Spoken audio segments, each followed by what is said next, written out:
Hey y'all, hey, and welcome to Tootie Talk Sense.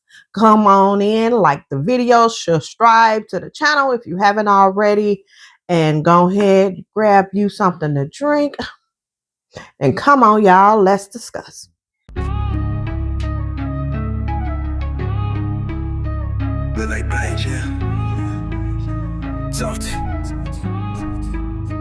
Yeah, scroll in the tube, found a star in the chaos. Duty spitting facts like a modern day seance. Trending waves, politics in the spotlight. Raw with the wit, hits you sharp like a frostbite. Come on, y'all, let's discuss her anthem, her creed. Breaking down the drama, uncovering the greed. Laugh through the truth, it's enlightenment with flair. Tootie talk sense, ain't no nonsense over there. Come on, we tuned into Tootie's vibe.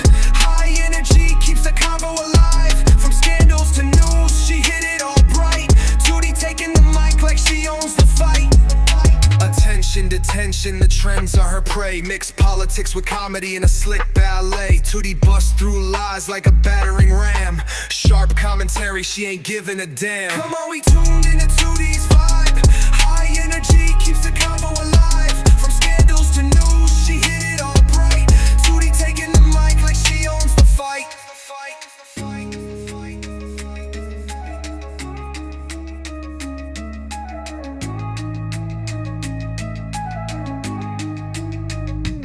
From wild celeb tweets to the world's big decisions, Tootie brings the heat with the dopest precision. Her humor like spice, her tone like thunder. Dropping knowledge bombs make you sit there and wonder. Come on, we tuned into Tootie's vibe. High energy keeps the convo alive. From scandals to news, she hit it all bright.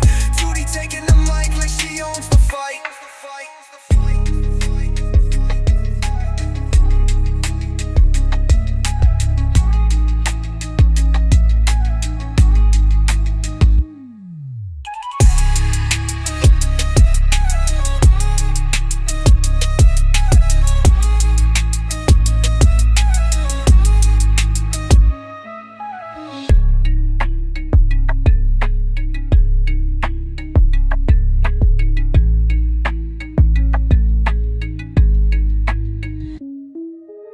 I am sick. I am sick, sick, sick of your shit. And when I'm not sick, I'm tired. I am sick and tired.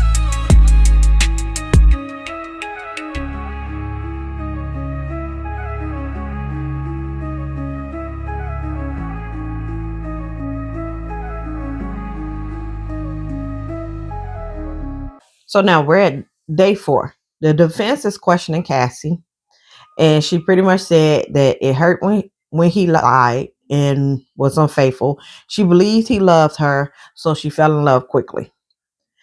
There was messages between them where Diddy says, "It makes me happy that you fly to LA just to see me." And Cassie say, "I will fly wherever you need me."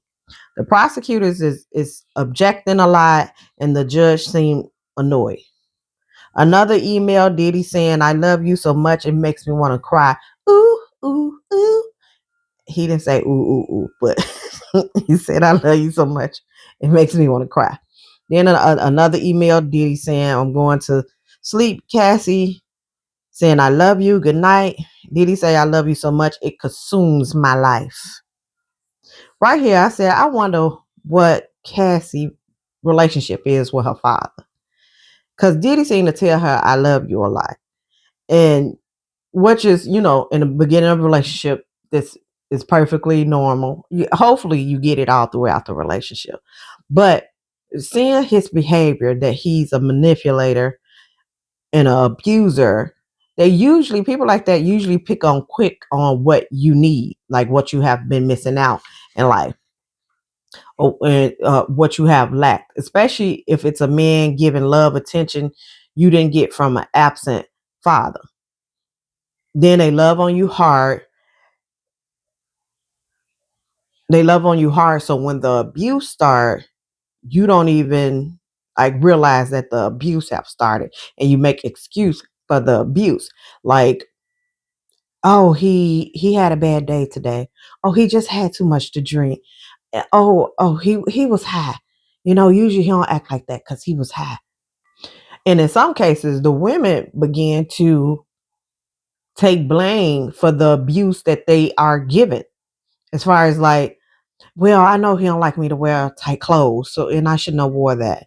Or I shouldn't have said what I said because that's what ticked him off. That's what made him hit me. Like things like that. So anyway, that just made me wonder like I wonder how is Cassie's relationship with her father because Diddy is older and because the guy before that, Ryan, is older. So I was like, I'm like, it made me think about it. But I don't know. Drop down in the comments and let me know. Have y'all heard anything about her father? Was her father present? Like, have any of this information came out? Because I know her mother is set to testify, but I haven't heard anything about the father. So let's continue. So the messages continues back and forth about them loving each other. So around August 15th, 2009, Cassie asked if she can post about her man, and Diddy said, uh-uh, uh-uh, uh-uh. Diddy said no. Another email saying, so you hung up? I feel like I have to have something written out to say to you with no breaking room, or you'll just get mad with me and you'll hang up. I know you can take 3 minutes to talk to me. I appreciate the gifts, but I can bad on my own. So this is Cassie talking to Diddy. As I feel like the defense showed this to show how Cassie wanted more out the relationship than Diddy, and that she had her own money. You know, Cassie is testifying that Diddy controlled her phone, her career, her money, her money making abilities, and etc. But if they have messages with her telling Diddy, "I can get my own stuff," they can imply that she did that stuff. You know, she did the freak offs because she wanted to, not because she had to, because she had her own money. That to me, that's the only reason why.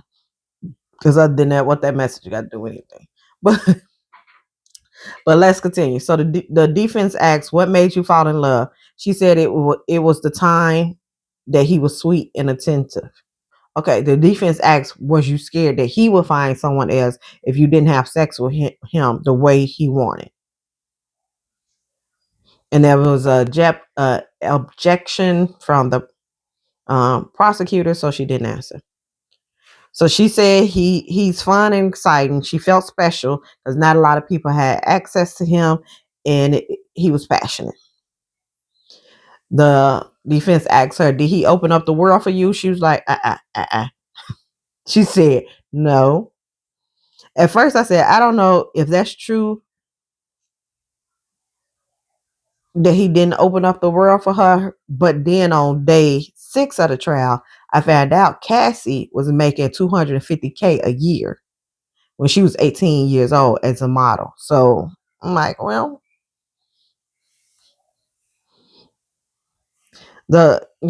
maybe she felt like he didn't open up the world for her, because if she would have continued to model and do music, she would have had her own money and could have opened up the world for herself. I don't know, but she answered no. So the attorney asked again, and Cassie said, "Yeah, but in a different way."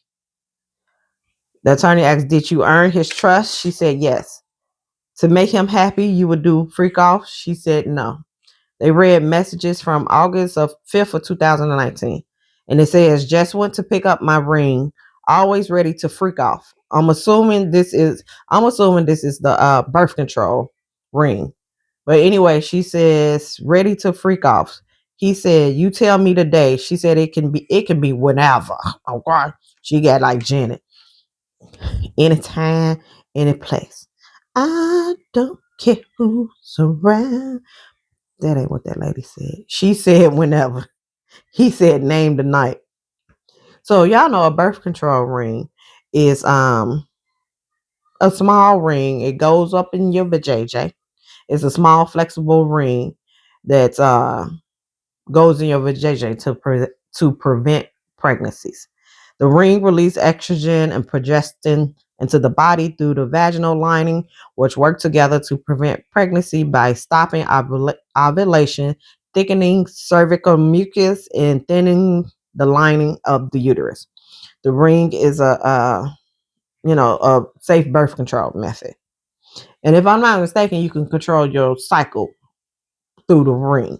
Like I know women who have had the ring and they'll be like, if they got something planned, they and it's time for the cycle to come on, they'll keep it in so the cycle won't come on. And then, you can take it off after you then did what you need to do. Then you can take it off and then take it out and then the cycle will come on down.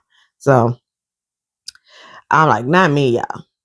I got the IUD because I need to set it and forget it. That's why I cooked in my crock pot, my beef stew, my pot roast. Set it and forget it. I don't got to worry about them babies for 5 years. Okay, let's continue.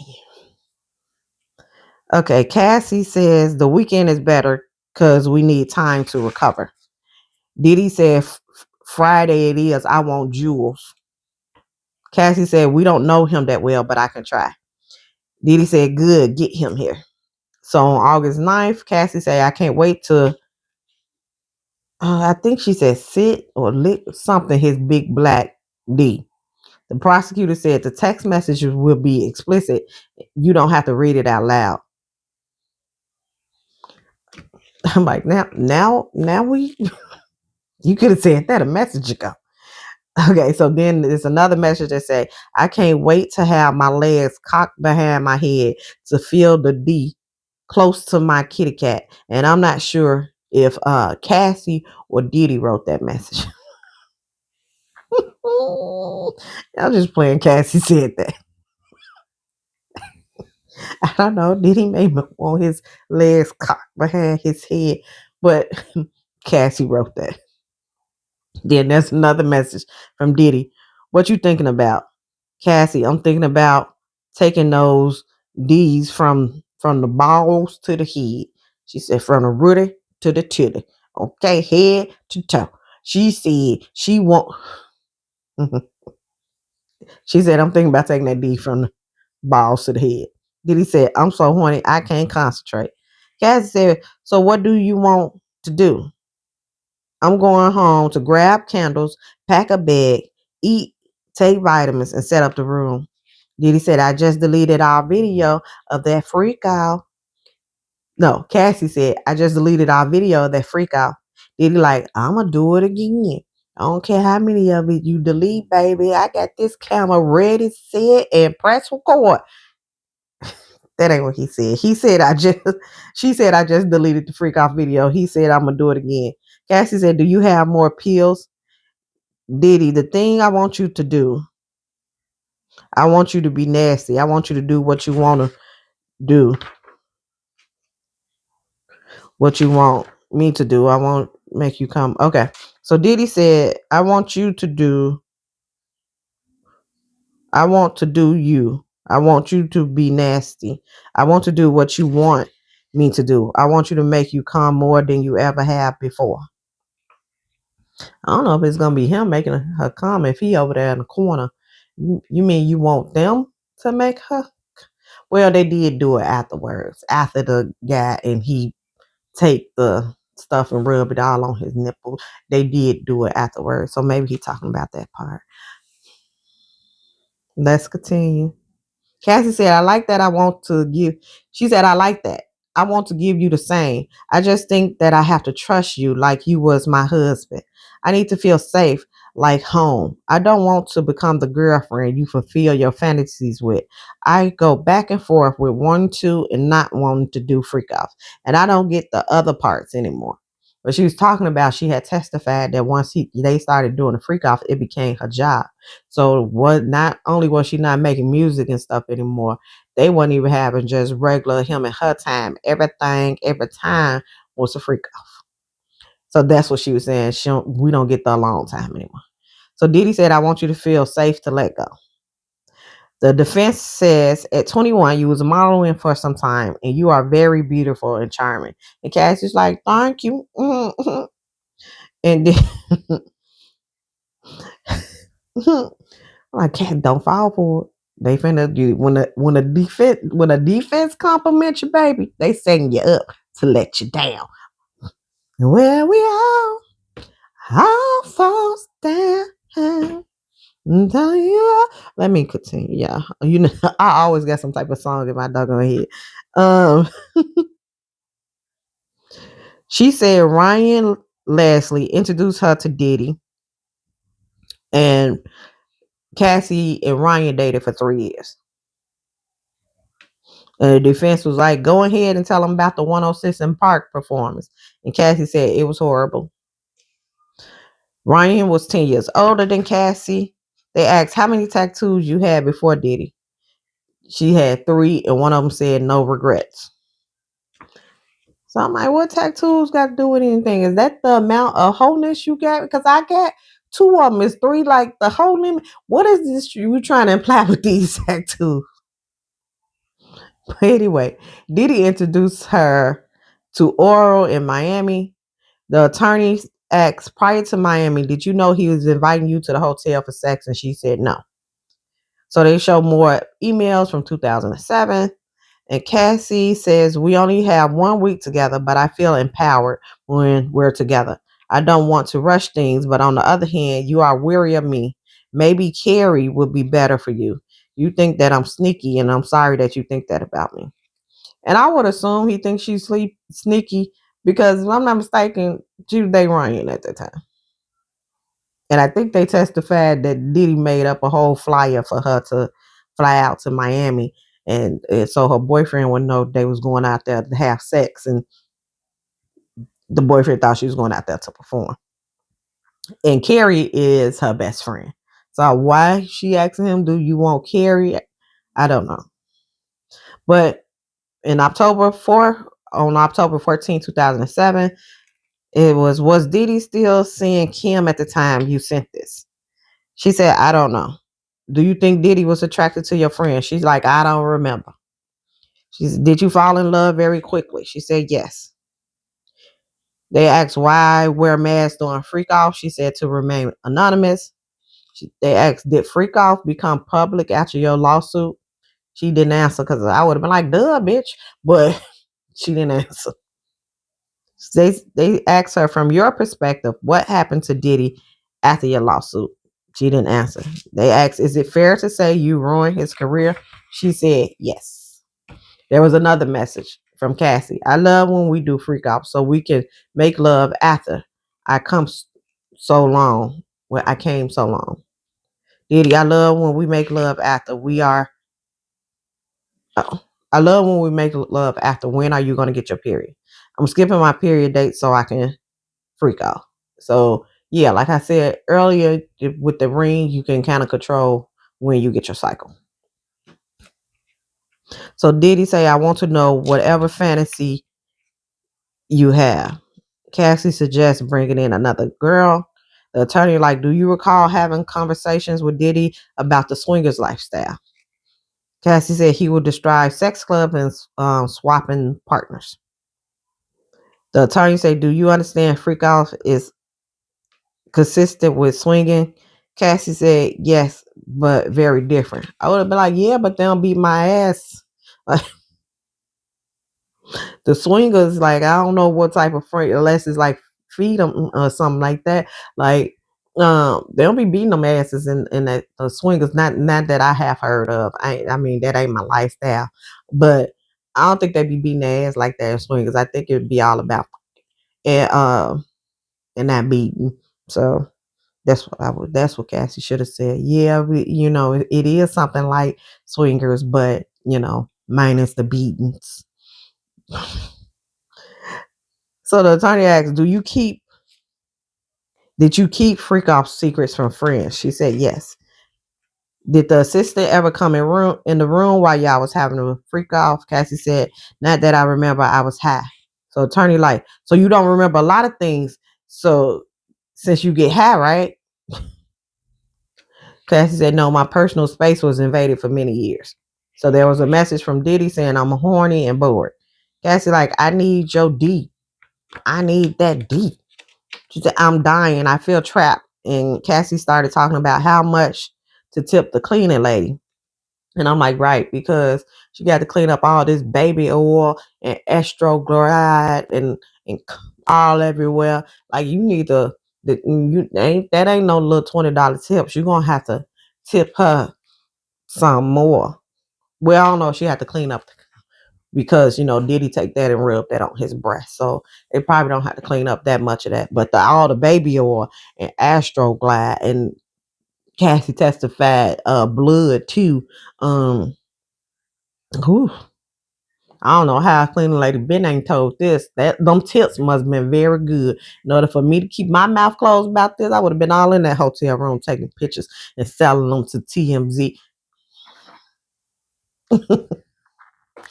Okay, let's continue. What was that she asked about the cleaning lady? Oh, how much to tip the cleaning lady? So the attorney asked, "How did Diddy bill you up?" She said, "With words."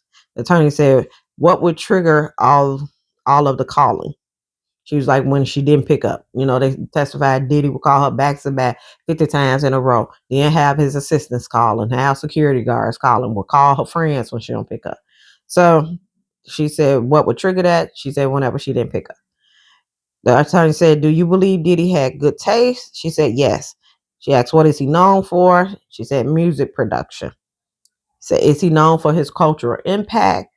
She said, fashion. Then the attorney said, Diddy has a lot of beatings. Cassie said, huh? And this is from Mims. Mims said the whole courtroom laughed.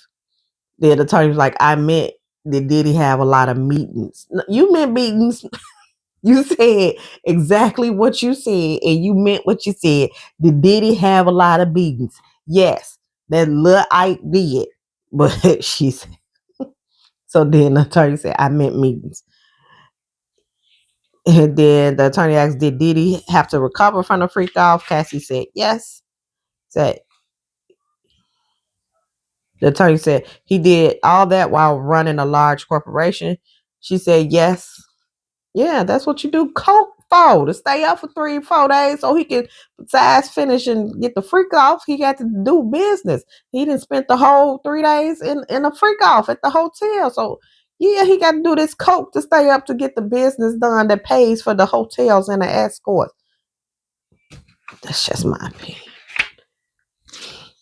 The attorney asked, what was he addicted to? Cassie said, success. And I would have been like, in beatings.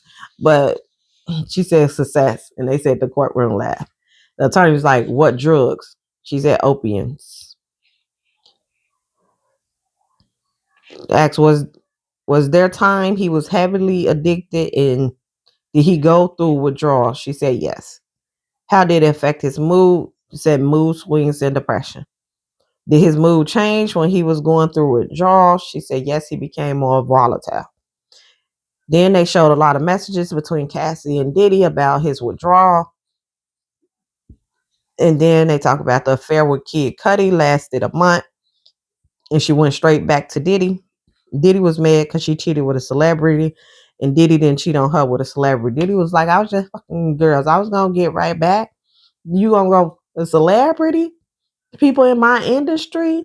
Now it's going to get around that you celebrity. So I was like, I don't know if he was so mad that you a celebrity. Maybe he's just mad that he couldn't watch. He probably wanted to see what Kid Cudi was working with. It was like, how you going? I like the way he looked. That ain't nowhere in this lawsuit, y'all. I mean, in this court case. This is just me personally talking. But they did say he got mad about Kid Cudi, and he was mad if she messed with celebrities. So then she said Diddy accused her of cheating with other celebrities. They broke up while Cassie was doing a movie in Africa, and because Cassie found out Diddy was still sleeping with Gina. Now, if y'all remember, Gina is the one who did the interview with Tasha K, who kind of looked like Cassie. So Cassie, a little bit. But let's continue. Diddy found out she was in a relationship with Michael B. Jordan. But she said she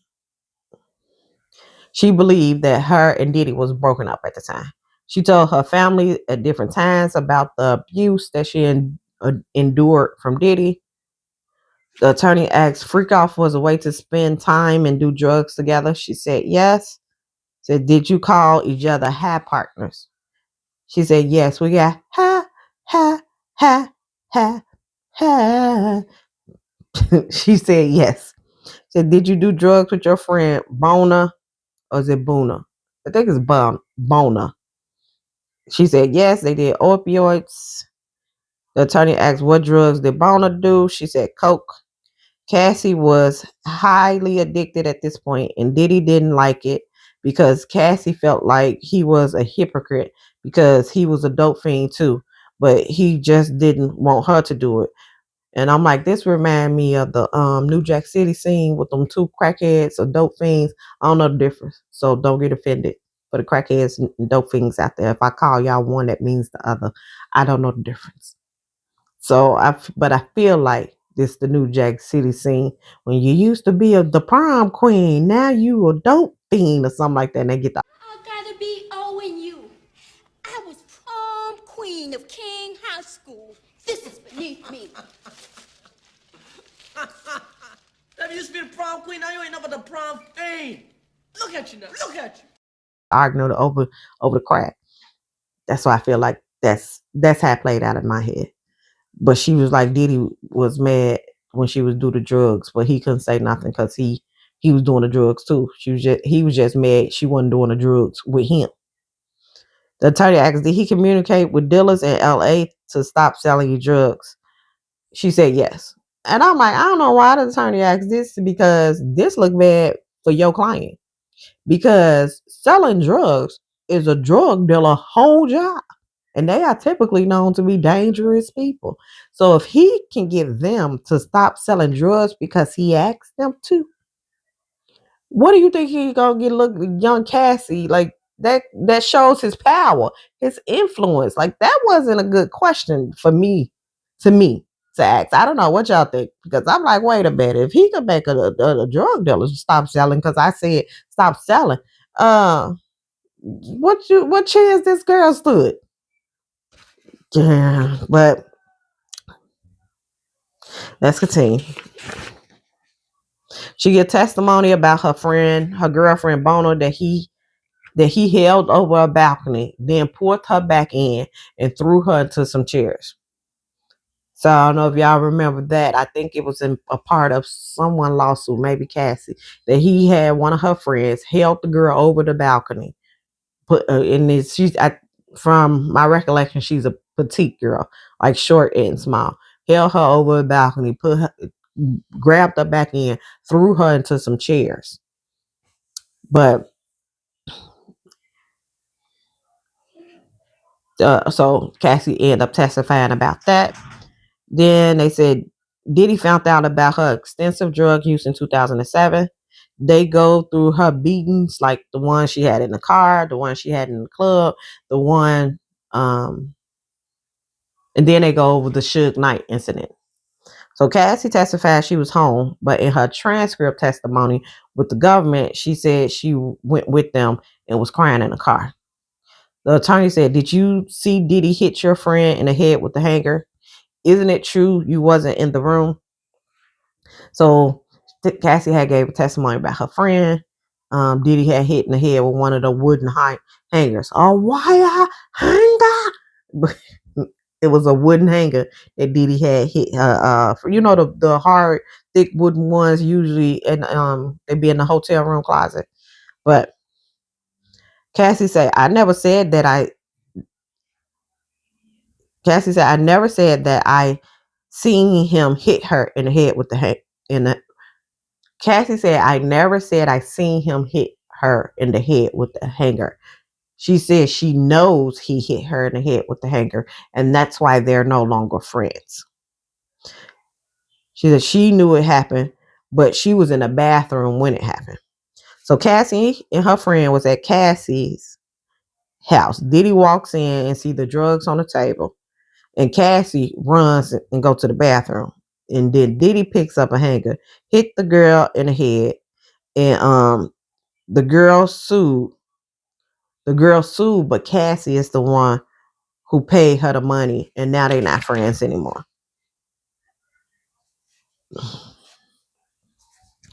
And I'm like, why they ain't friends? You know what? Because sometimes it's, especially when abuse victim isn't ready to go, it puts the friend who either knows about it or have seen it in a difficult situation, because if you're over there trying to tell your friend to leave that situation, sometimes they'll get mad at you. And in their head, it ain't that big and you making a big deal out of it or whatever. But it's a difficult situation for a friend to be in. I'm assuming that's what happened. But she said, uh, because they said they're not friends anymore. Cassie said they're not friends anymore. So they go on. Cassie said she got baby oil from the store and there was no drugs in the baby oil. I know it made the rounds in the social media, and I think maybe even in the news when it came out about how much baby oil Diddy had, that some people was implying that there was drugs in the baby oil, and then it could seep into people's skin and they'll get high. But Cassie was like, no, there was no baby oil in it. He just wanted it because that was part of his routine of them, her oiling down that escort and them massaging each other. And and I don't know if I mentioned this, that he needed his baby oil warm. So the baby oil would be like setting in hot water and stuff when the escorts got there, so that the baby oil could be warm. You want to glisten all over your body. Now, they had gave Cassie a 400-page exhibit, but she only read like 2 pages out of it. There was messages that I don't want you to think that I don't want to.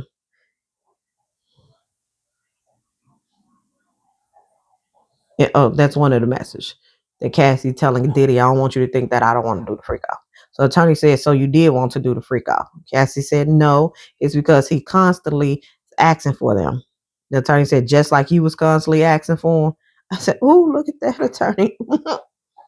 Touche, bitch. Touche. Then it was silent. And then the attorney said, just like he was constantly asking for him. Cassie said, I guess. The attorney said, don't worry, we could go back to the text message. Cassie said, we can. I said, oh, baby, she was pregnant. She was tired. Now you're working her goddamn nerves. I bet that's what she want to say. You're working my goddamn nerves. But yeah, I think day 4. Okay, so that is how day 4 ends, y'all. I believe she's coming back for day 5. Then that will end her testimony, because the judge told them because she's 8 months, they can only get up until the Friday of that week to for her testimony, and she will not be coming back. So, what y'all think about what have happened so far? Are you believing Cassie? Did you think the defense did a good job? Or you think the prosecutor's winning? How do you think this case is going? Now drop down in the comments and let me know. Don't forget to like the video, subscribe to the channel if you haven't already, and stay tuned. And I can bring you day 5 sometime coming soon, hopefully, y'all. All right. Enjoy the rest of your night. Bye.